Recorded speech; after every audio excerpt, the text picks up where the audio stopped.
Well, hello, everybody. Welcome to Bayou Bets. It is Monday.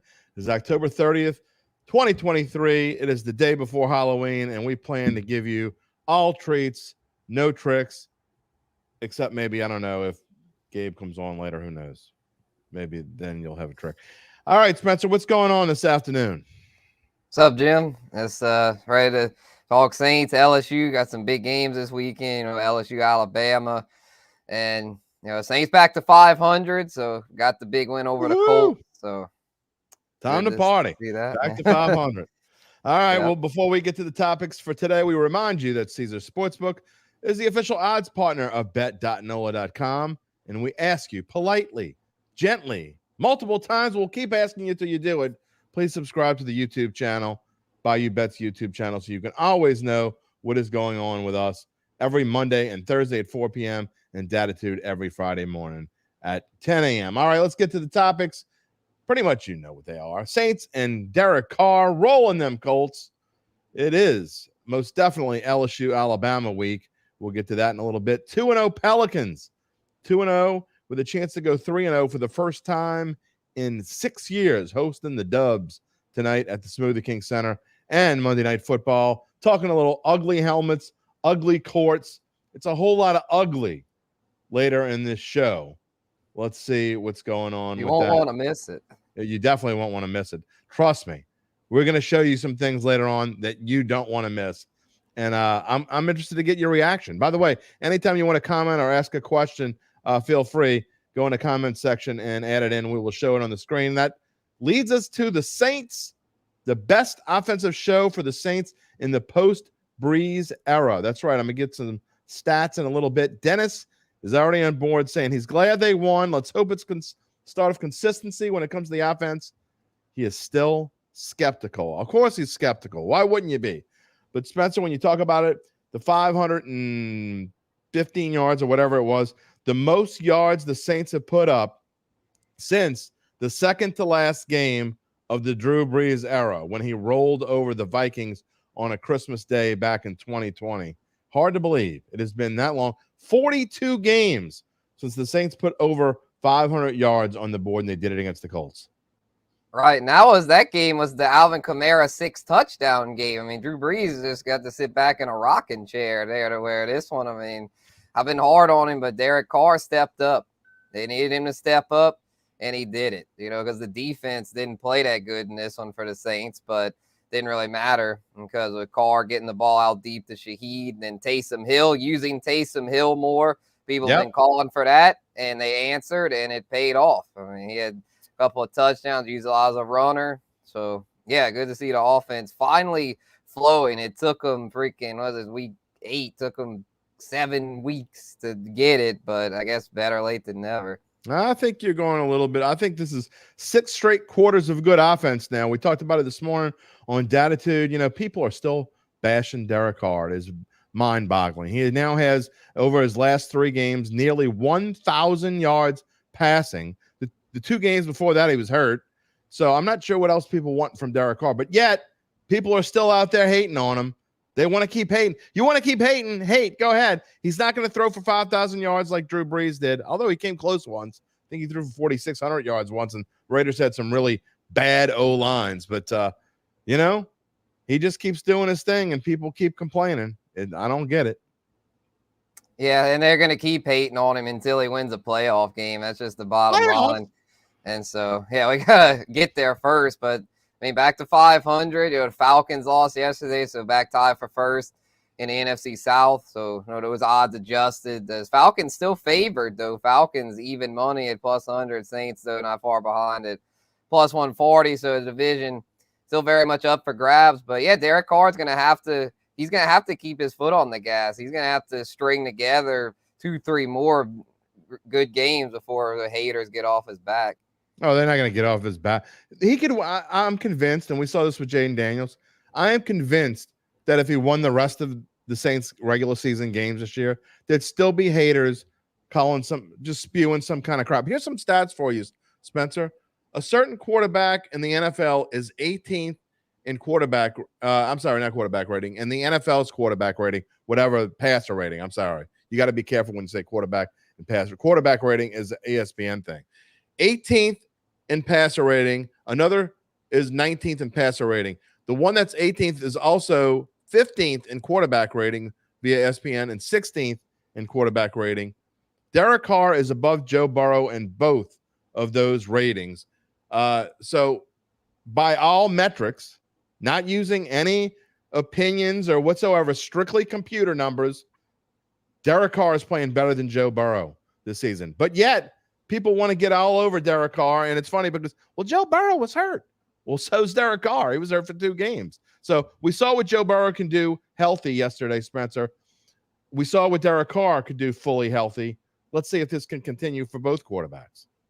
Yeah, well, I'm still much more on the Joe Burrow side. Joe Burrow's proving what he can do against tough as nails competition. I mean, he did that yesterday against arguably the best defense in the NFL. I mean, come on, not right now. Defense, this Colts defense is bottom tier. I mean, that was one of the worst defenses there. Where the Bengals did. The Bengals are back. The Bengals are back. Joe Burrow is back. They're a top 5 team again. All right, Joe Burrow is that dude. I mean, he's proven it time and time again. Every time in clutch moments, he comes through to where to me, comparing him and Derek Carr is silly. I'm just going by passer rating. You want to talk about defenses? The Colts had the 21st ranked defense in the NFL. The Niners had the 8th ranked defense in the NFL. Sure, that's different. But, I mean, what did Burrow do yesterday that Carr didn't do? He's also got a better receiving core.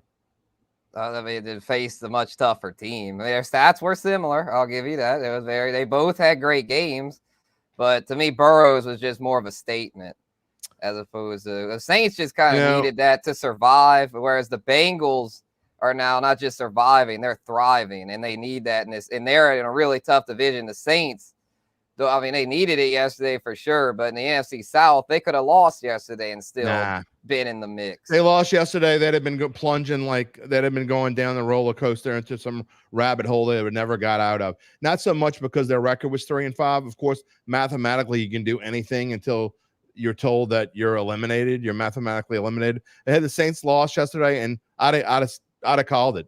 I'd have said they're done because you cannot keep losing the teams you're supposed to beat, especially after the Saints.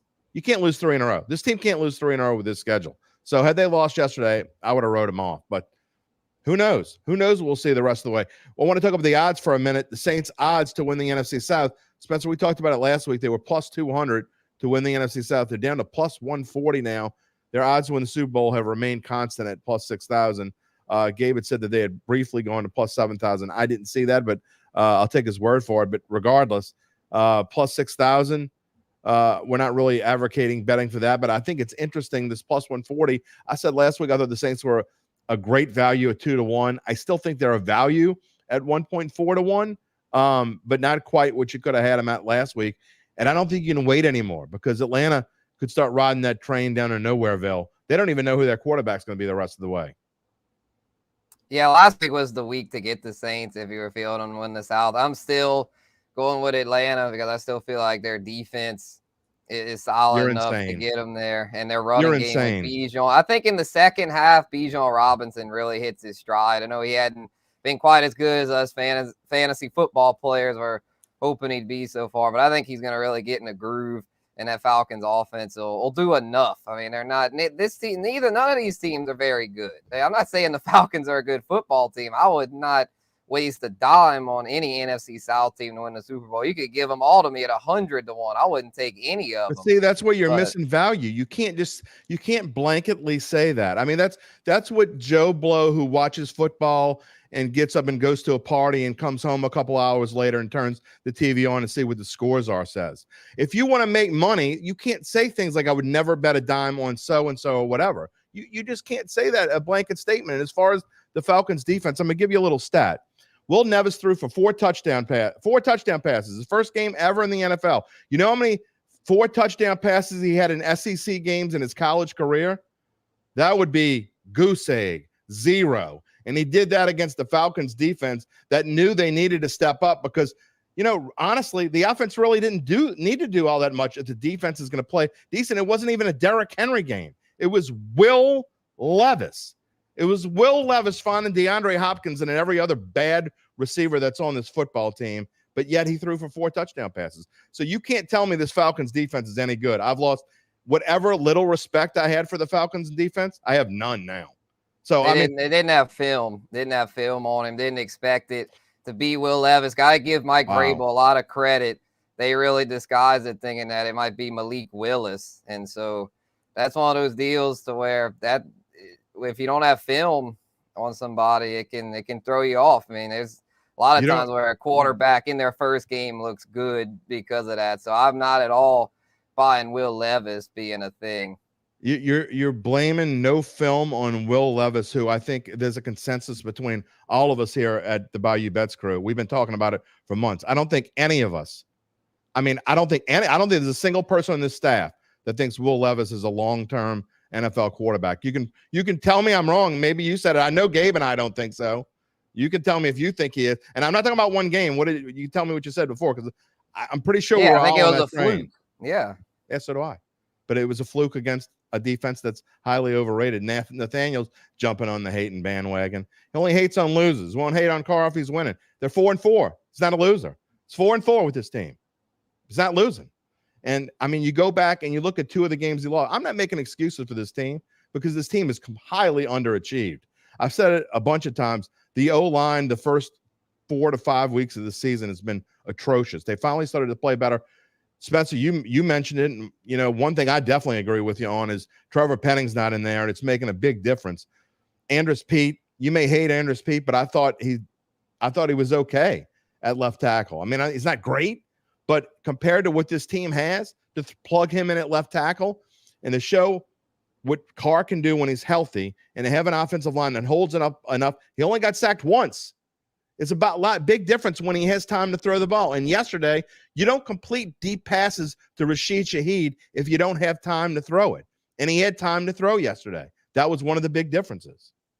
Yeah, you might not like Andrus Peat, but you got to admit he's a hell of a lot better than Trevor Penning, who I am so glad that he is on the bench, that Dennis Allen just did away with this trial by fire crap and just, look, you're not performing, you're benched. He had absolutely. to. He was getting beat time after time after time.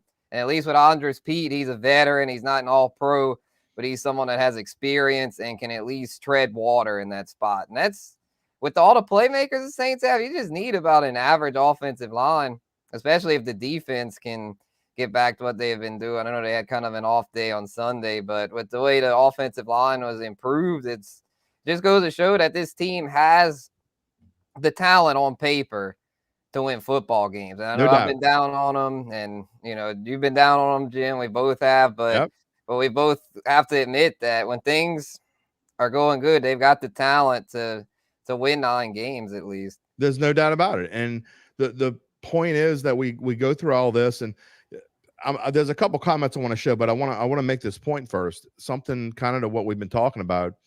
Underachievers. What disturbs me is the fact that this team dumbed down the playbook. Derek Carr basically said something in a post-game press conference yesterday that was kind of gone unnoticed, and it wasn't asked to be expanded upon, which upset me, I guess, by the local media that was in that room. And what he said was they basically cut half the plays out of the playbook. And the reason why they did that, not was because, they're trying to make it easier for Carr. They're trying to make it easier on some of these receivers, Chris Olave and the bunch, who they don't seem to have their head in the game. I don't know what's going on, but yesterday was a much different day.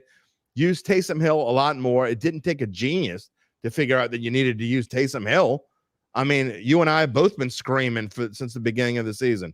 Where is number 7? He should be doing what he did yesterday in every single game until someone can prove to me that it's not going to work. It makes no sense not to keep doing it. Put Taysom Hill in there. And what I thought was interesting about yesterday, what was different about yesterday and Taysom Hill, is they put him in a lot on first downs, which was new to this season at least. Spencer, they like to put him in there on 2nd and 3 and 2nd and 4 and things. They were putting him in on first down, and I don't think the Colts knew how to respond to it. Right. I think as far as the playbook, they kind of just, it seemed to me, they cut the fat out. They just went with the plays that tended to work. There's more of the higher percentage plays that played to the strengths of this team's talent. And so it's about time. It took them so long to figure it out. But it's a good thing they did because the defense was off Not yesterday. good. It was just I see my dad had commented about the defensive line struggling. Yeah, I agree. I mean, Cameron Jordan, as great as he is and has been, he's not getting to the quarterback like he normally does. I believe he only has a sack and a half on the season, and you need more from him than that. I mean, he's carried the D line all these years, but if not him, well, then Carl Granderson. I know he's had a pretty solid year, but he's still, I mean, this defensive line's got to step up a little bit more. But yeah, as far as the playbook, yeah, definitely glad to see him cut the fat. And as far as Chris Olave, maybe him getting doinked in the helmet there on that deep ball, he'll knock some sense back in him, because I don't know what's going on with that dude. He's not there right now. He needs to get his head out of his case there. I don't know what is going on, but he ain't there. There's some interesting comments here that I want to talk about, kind of going back to Penning. It's a wide range. A large trash can better lineman than Trevor Penning. Well, Trevor Penning's kind of been a large trash can, to be honest. Look, let's don't make excuses for Trevor Penning. He's a rookie. He's not a rookie. He's been here for 2 years now. I don't care that he was hurt for most of last year. He's still a first-round pick. Exactly. He was still part of the team. You see a lot of first-round picks, especially a tackle, that come in and start right away. And so you can't make excuses. Here's a hater. These kind of comments just bother me. Pete was glad that Josh Allen wasn't lined up across. How many Josh Allens are there in this league? I mean, the Jaguars have one of the best pass rushing machines. Now, he's the only thing that they have, but they have one of the best pass rushing machines in the NFL. Of course, he was glad that Josh Allen won, but he's not going to have that. The Saints held their own against the Jags, though. And he only was sacked, I think, twice in the entire game. So I don't know. I don't agree with that. Get bugged when we try to hate. I know, Terrence. I know you probably didn't mean it the way you came out there and said it, but look. This team is what it is. We're going to ride this roller coaster all year long. I mean, I said going into Sunday, neither one of us were going to bet on this game either way. I think you took the Colts to win. I took the Saints to win. I'm not bragging. It was one of those games you just couldn't bet on, Spencer. And if they played again tomorrow, we have no idea what would happen. Right. Yeah, it's a kind of a coin flip kind of thing. I think it'd be one of those things, they played it 10 times, the Saints would probably win 6 times. So to me, there actually was a little bit of value on the Saints. It was just the momentum. They had not much momentum heading in, but I guess that few days off after the Thursday game probably helped them a little bit. Well, we will talk more about the Saints coming up this week on Thursday. Saints hosting the Bears. Don't know the status yet of Justin Fields. He has a dislocated thumb. I would guess that he's not going to play. I mean, you're probably not going to take a chance with your franchise at this point if you don't need to. And I mean, look, the coach already said it's going to be Tyson. Okay, did rookie. They? Yeah. Badgett, yeah. Badgett, yeah. And look, he played well in the first game, did not play well last night. He looked like a Division II rookie coming in last night. A feel-good story from 2 weeks ago. But look, this Bears team is just not good. It is what it is. They're up and down. They've had a couple decent games, and I'm glad for them they broke the schneid, but they're just not very good. They're going to be in the running to be up there at the top of the draft board again, and we'll see what happens as we go along. But the Saints are favored by 7. I'll have to go look back and see the last time the Saints were favored by 7. It's been a while. They've been favored in a lot of games, but I don't remember them being favored by a touchdown. Maybe the Rams game last year. That might be the last time that they were favored by something like that, and the Rams didn't have all their players. So, again, we'll be talking more about that later in the week as we find out what's going on with injuries and such. There was a big flu bug or some kind of intestinal bug going through the Saints locker room. Didn't seem to affect them. They played well. Maybe that was part of the defensive problems. Who knows? Maybe we'll find out more. But whatever it is, they got to get the problems on defense fixed. And we'll talk more about their odds later in the week as well. Want to jump to LSU because LSU playing Alabama this week, Spencer. Both teams with a week off. We had some interesting talk in pre-production about this game, and this line has been dropping like a stone. It started at 5.5. When Caesars released it last week, it was 4.5. Now it's all the way down to 3, and it's not just like one of those -3s where you got to lay -120 to get LSU. No, it's a flat-out 3. It's -110 on both sides. Money is pouring in on the Tigers. When that happens early, that means people who know what they're talking about are betting on LSU. I find this game, I mean, even if I didn't care, one way or the other, I find this game highly intriguing. Yeah, for sure, for sure. I'm just surprised at all this money coming in on LSU. I just don't understand what the Sharps are seeing here. I mean, it's just I know their offense is great, but the defense stinks. I mean, every time they've had to face someone even just somewhat decent on offense. I mean, Ole Miss, Mizzou, forget Florida State. I mean, they were just awful in all of those games. And I know Alabama's offense hadn't been its usual self, but Jalen Milroe can complete some deep bombs. I mean, they still have a fairly explosive offense to where with all these injuries on top of the fact that LSU's defense has been downright terrible this year, there is no way I could bet LSU to win this thing. And if you're only giving me 3 points, to me, there's just no value in that. I'll tell you why they're betting on LSU. And if you look at these numbers, you're comparing Ole Miss and Missouri's offense. And I know people are going to say that's crazy to say, but take the number and the crimson color off of their helmet and the crimson jerseys and take the A off of their logo, whatever. And they're just guys wearing regular jerseys. Look at these numbers. They don't compare to they're not as good as Ole Miss on offense. Not even close. They're not even close to as good as Missouri's offense. I mean, I can't believe I'm saying that, but Missouri's offense is much better than Alabama's offense. They're 10th in the SEC out of 14 teams in passing offense. And the LSU is up to now passing defense. They're 10th. So I get that the injuries and there are problems, but look, Brian Kelly is a good coach for a reason. And he is going to spy on Milroe, not allow him to get out of the pocket, or at least limit him. And they're going to play a cover too. And LSU's defensive backs, yeah, they're bad, but everywhere else, I think every other single position on this football team is better than Alabama. And there's a reason why I picked them back in August. And I still think they're better than Alabama. I think you're getting a gift at +3. I wouldn't bet it now because if I didn't bet it before, I just don't like to go out and not get a value I could have had before, so I probably won't play it. But I still think LSU is the better team, and I'd rather play the LSU money line. Wow. Okay. Yeah. I mean, there still could be. I think there'll be some money come in on Alabama. I think there's probably some sharps that kind of biding their time with that, and they're gonna get Alabama at this -3, and it'll probably. I think it'll close. I think it'll close at 3.5 or 4, probably 3.5. So that we know the sharps kind of, they kind of pick their spots with this stuff. So it'll be interesting. Another one though that I forgot to bring up: Arkansas. Arkansas had torched LSU, and I mean their offense is nothing special. No, they're bad. They're bad. Yeah. They're 0-5. And also Mekhi Wingo on LSU's D lineman out for the season. So it doesn't help. I just think, look, we went back and you think about it, and yes, Milroe's had a couple games where he's looked okay, but I just don't think he's nothing like any of the Alabama quarterbacks this team has played in the recent past. And when you think about the difference between Bryce Young and Jalen Milroe, it's not even close. So, I mean, I get where you're coming from. Would it shock me if Alabama won? Of course not. I mean, Alabama's favorite. It's in Tuscaloosa. I'm not going to be shocked if LSU can't go there and win.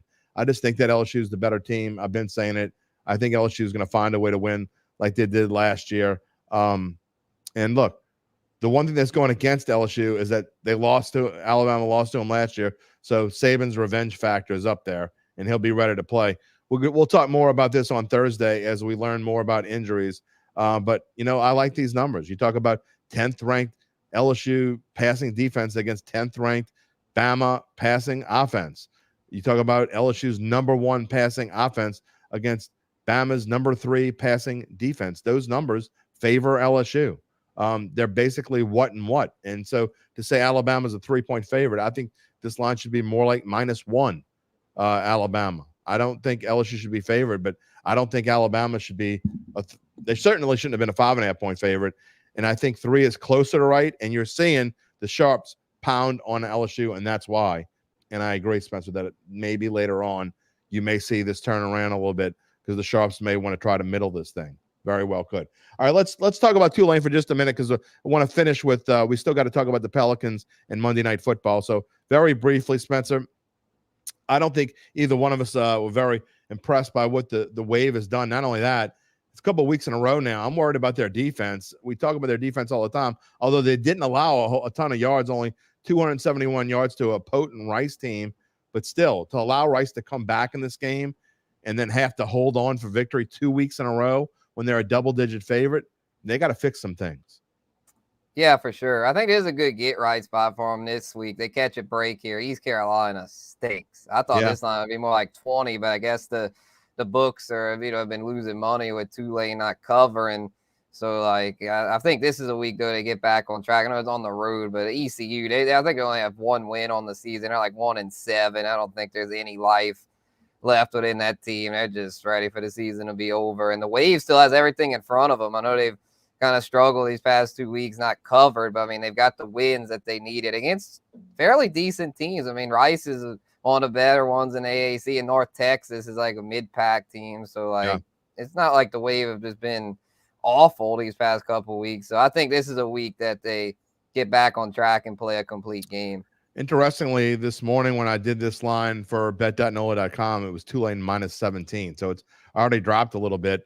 There are people out there that are betting on East Carolina, and part of that is probably because Tulane and ECU in the past, even though ECU has had some better teams over the past few years, they have generally played tight ball games. And I also think it's partly because, like we said, Tulane allowing teams to come back.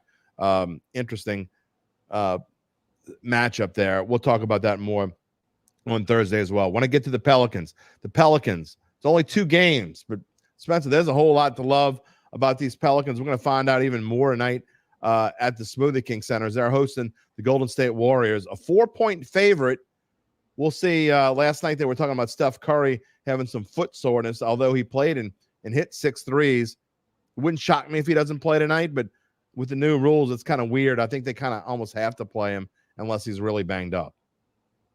Right. Yeah, I think they might find a way out of it because with his foot, they might plead to the league, oh, he's got a foot injury. Oh, and it's the Warriors, one of their darling franchises with Steve Kerr. So wouldn't shock me if Steph doesn't play, which is why I think the line is what it is. I think with a healthy Steph, it'd only be like Pels -1 or 2.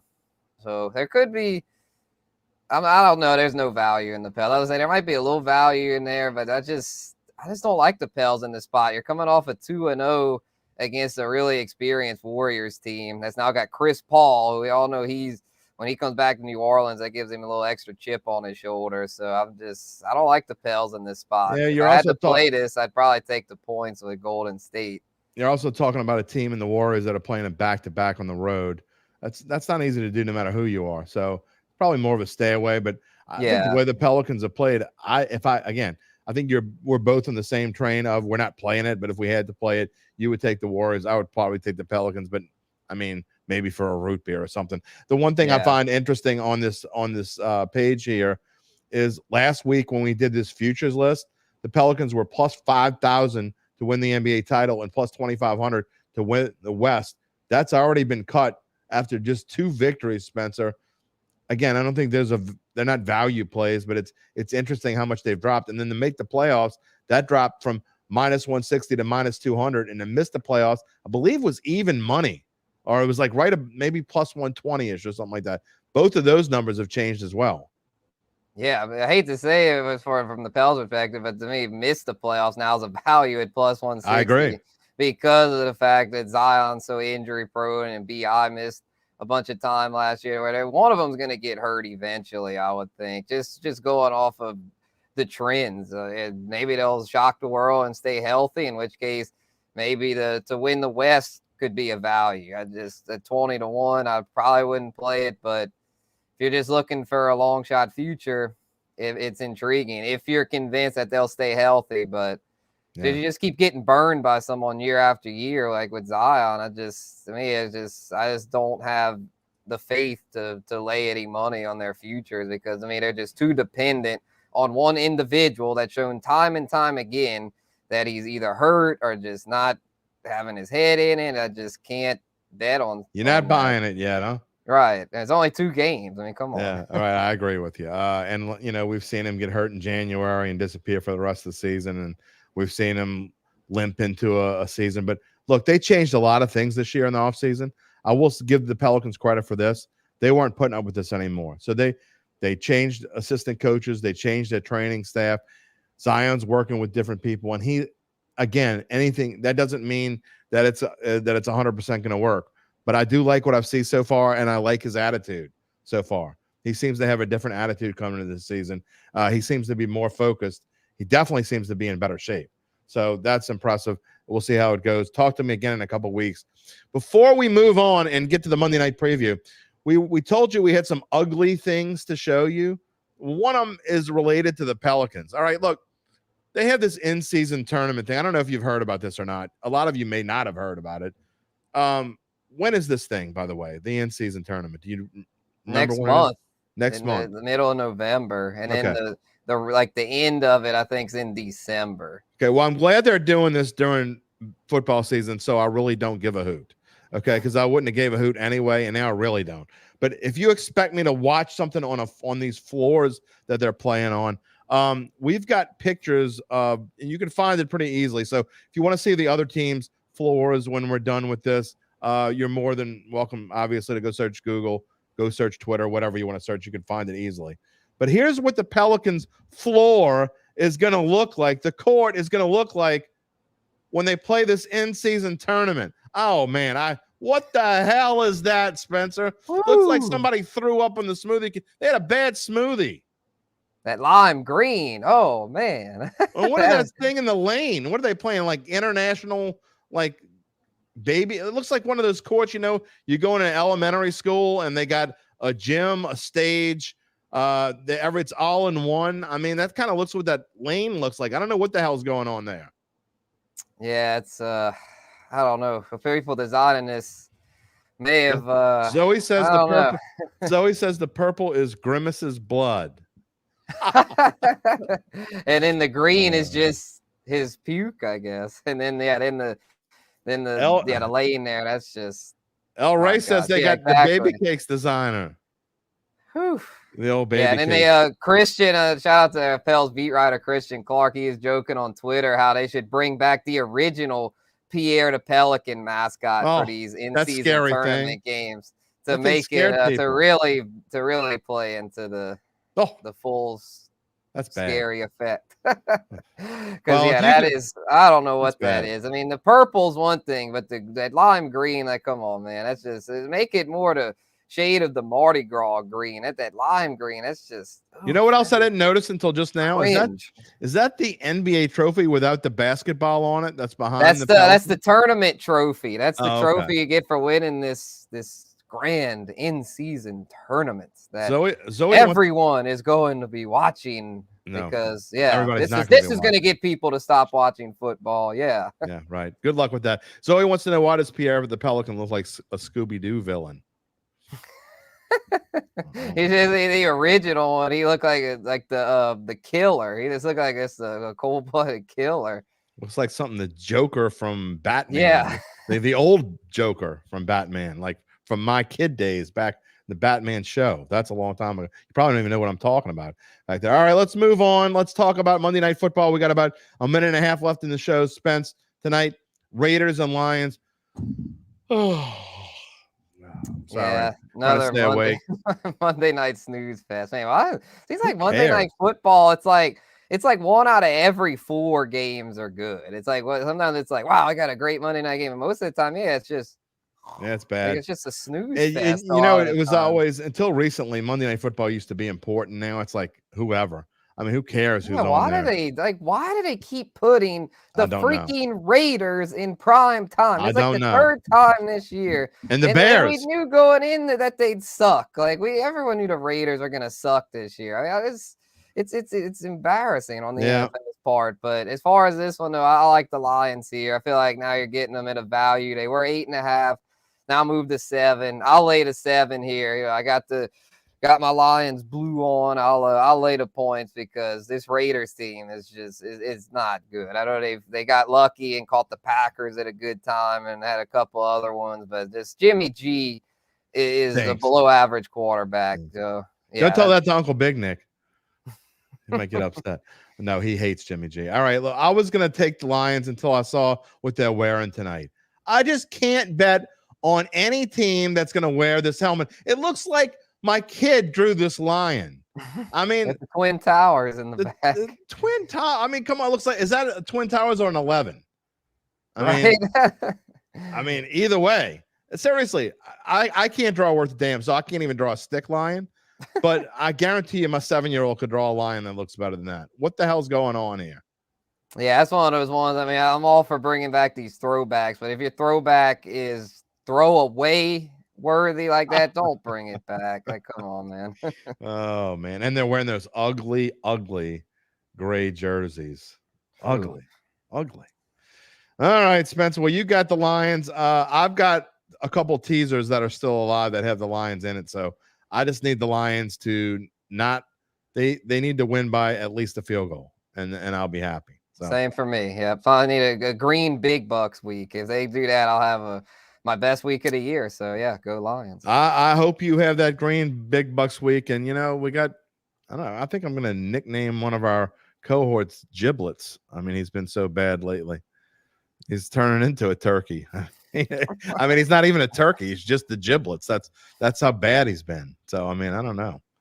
I can't joke too much. I was right there just a few weeks ago, but luckily I've been trending in the right direction. All right. Well, we'll give him another chance this week. We'll see what he can do. But when you keep wearing that turkey after a while, you got to start questioning the confidence. It's kind of like being the Bears. You sorry, Zoe, but you go back into the locker room after the game's over and you take your helmet off and you're like, oh yeah, I play for the Bears. It's kind of like that. Anyway. I don't know. Maybe it's not that bad. I don't know. At least you're getting paid. All right. What's your final thought before we depart for the evening? Is it Halloween themed?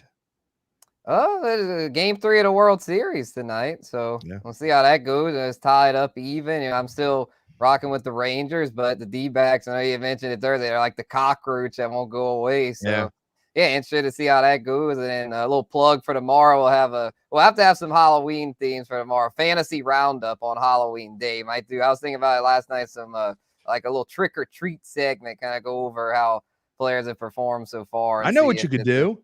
It's not really a fantasy related, but you could have for Halloween, you could let Gabe give you his best future props coming up, and that could scare the hell out of the people watching the show.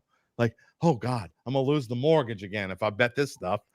You can do something like that. That'd be fun. We'll save that for the end. Stay tuned. All right, sounds good. All right, my tip is to don't eat the kids' candy. I mean, stay out of the kids' bags of candy. I mean, it's their candy, you thief. I mean, go ahead, steal the candy that you're giving out to the trick-or-treaters. Then if you're out later, that's their problem. All right. That's my tip of the day. All right, Spencer, enjoy the game tonight and enjoy Halloween. Thank you. Yep. We didn't even talk about baseball. World Series resuming. Series tied at 1. We'll talk more about that on Thursday, I think. And it won't be October anymore. It's our last show of October. Caesars Sportsbook is the official odds partner of bet.NOLA.com. We ask you one more time. Subscribe to the Bayou Bets YouTube channel. We will see you on Thursday. Everyone have a great evening and enjoy the pumpkins. Don't be scared. We'll be back.